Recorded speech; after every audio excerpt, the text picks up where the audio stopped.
All right, let's get on to this second set of notes, and it's going to be much quicker. You should have taken notes from the top of page 176, a reminder of what we have already learned about proportional relationships. So let's remind ourselves of the two things that we know that make a relationship proportional when it comes to graphing. That's right, it has a constant rate of change. What's another name for constant rate of change? That's right, slope. Slope is rise over run, okay? In other words, it looks like either stairs going up, it goes up the same and over the same, up the same, over the same, up the same, over the same. It has a constant rate of change. Or it could look like stairs that are going down, right? It could go up, down and over, down and over, down and over, down and over. And of course, you would have it going right through here, and you would have, again, a constant rate of change. What is the other thing that we know? That's right. We know that not only does this graph of a proportional relationship have to have this constant rate of change, this slope where rise over run is consistent throughout, but it also has to pass through the origin. Passes through H-R-O-U-G-A, the origin. Okay, so it has to pass through the origin. So here's how they're going to tell us. They're going to say, hey, determine if the two quantities are proportional using a graph. So we have quantity X, we have quantity Y, they could be anything. We don't have to label this graph other than this is the X-axis and this is the Y-axis. And if we want to find if this table has a proportional relationship using a graph, we could do it based on one of the methods we showed back in the first video. But all we have to do is graph those points. We have 2, 4, up 2 and 1, 2, 3, 4. Oops. Yep. And then we have point 4, 6. 1, 2, 3, 4, and 1, 2, 3, 4, 5, 6. And then we have point 6, 8. 1, 2, 3, 4, 5, 6, and 1, 2, 3, 4, 5, 6, 7, 8.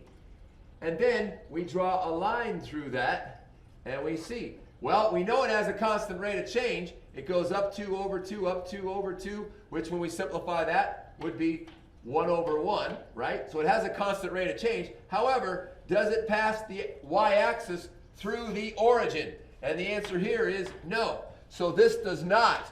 No, it is not a proportional relationship. Nice. Let's move on to the next one. We can go much quicker this time. We have 0.31, 1, 2, 3, up 1. We have 0.62, and we have 0.93. And we draw a line through that. We see one that we have a constant rate of change. It's going up over 3, up 1 over 3.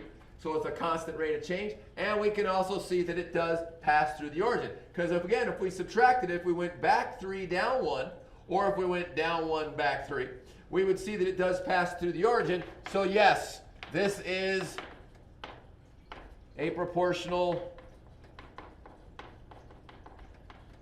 relationship. Has a constant rate of change, and it passes through the origin.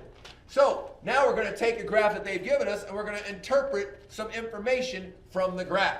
It says, interpret the graph of the proportional relationship. So we know this is a proportional relationship. They're telling us. And when we look at it, we can see it does, in fact, pass through the origin, and it does have a constant rate of change because that line goes from left to right, and it is consistent. So number 14, it says the graph shows the distance traveled by a kayak at top speed is proportional to the time traveled. Okay, so distance, the change in y, that's a triangle, by the way, that does represent change. I showed you way back when we did the slope over time, which is x, so the change in x. So we know that the change in the distance is proportional to the change in time. And it says, interpret each plotted point in the graph. So each plotted point, there's 3 of them, 0, 0. Okay, so point 0, 0, the origin. What does that mean? That means if we haven't done any kayaking, no time, no distance. We haven't started yet. We're just sitting there waiting for the gun to go boom and go and start our race if that's what we're doing. Then we have the next point, which is going to be right here at 1 and 0.1. So that's saying that if we are at 1, 0.1, that's saying that after 1 minute, so 1 minute on the time, we have traveled 0.1 miles. Because we go like this, 1 minute goes up to there, we take that over here, 0.1 miles. Nice. Pretty straightforward.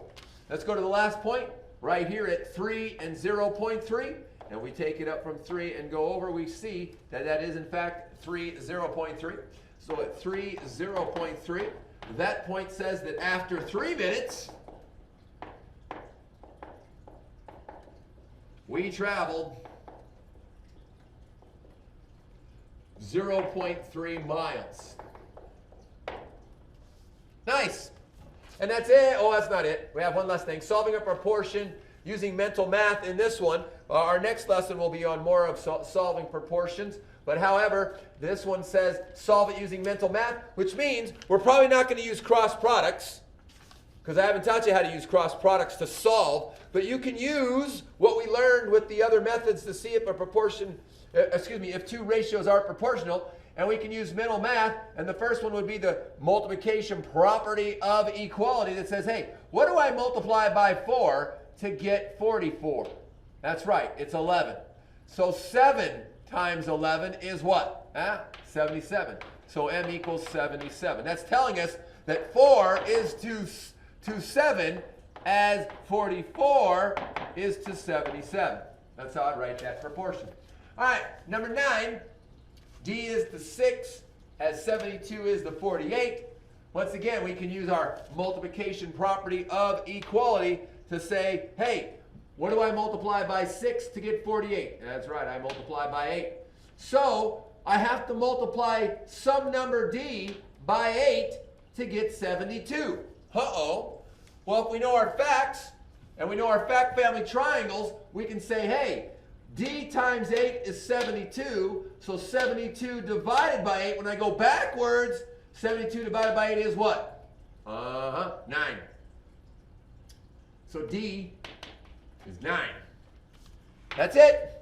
Do a quick write, and we're done for the night. There are 3 referees for every 16 players. Write a proportion that gives the number of referees, R, for 128 players. Remember, questions, questions, questions. Please come to class with questions on proportions. Not writing and solving. Got ahead of myself a little bit there. It's just flat on proportions.